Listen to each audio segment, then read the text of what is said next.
90s காலகட்டத்தில வில்லனாக இருந்தவர் தான் பொன்னம்பலம் சார். இவருக்குன்னு ஒரு மிகப்பெரிய ஒரு ஃபேன் பேஸே இருக்கு இல்லையா? இவர் வந்து சமீபத்தில ஆக்டர் சிரஞ்சீவி அவர்கள அவருடைய கடவுள் அப்படின்ற மாரி சொல்லியிருக்காரு.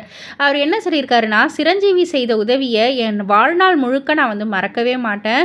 இதுவரைக்கும் என்னுடைய சிகிச்சைக்காக அவர் செய்த உதவி கோடியை தாண்டியிருக்கும்." அப்படின்ற மாரி சொல்லியிருக்காரு. அவர் வந்து என்னுடைய கடவுள். மொத்தமாக ரூபாய் 1.25 கோடி கிட்ட அவர் வந்து எனக்காக செலவு செஞ்சிருக்காரு அப்படின்ட்டு ரொம்பவே ஓப்பன் ஸ்டேட்மெண்ட் கொடுத்துருக்காரு. ஸோ நிஜமாலுமே இது வந்து ஒரு மிகப்பெரிய விஷயம் தான். சக நடிகர்களுக்கு வந்து எல்லாருமே உதவி செய்வாங்க. பட் ஆனால் இந்த அளவுக்கு கோடிக்கணக்கில் ஒரு மருத்துவ சிகிச்சைக்காக ஒருத்தர் உதவி பண்ணியிருக்காரு அப்படின்னா, அவருடைய உள்ளம் வந்து நிஜமாலுமே உயர்ந்த உள்ளம் தான். ரசிகர்கள் எல்லாருமே பாராட்டிக்கிட்டு இருக்காங்க. இத பத்தி நீங்க என்ன நினைக்கிறீங்க? உங்களுடைய கருத்து என்ன? அப்படின்றத கீழ உள்ள கமெண்ட் பாக்ஸ்ல குறிப்பிட்டு சொல்லுங்க. அண்ட் மறக்காம சினி வேர்ல்ட் சேனல சப்ஸ்கிரைப் பண்ணி பக்கத்துல உள்ள பெல் ஐகானையும் கிளிக் பண்ணிடுங்க.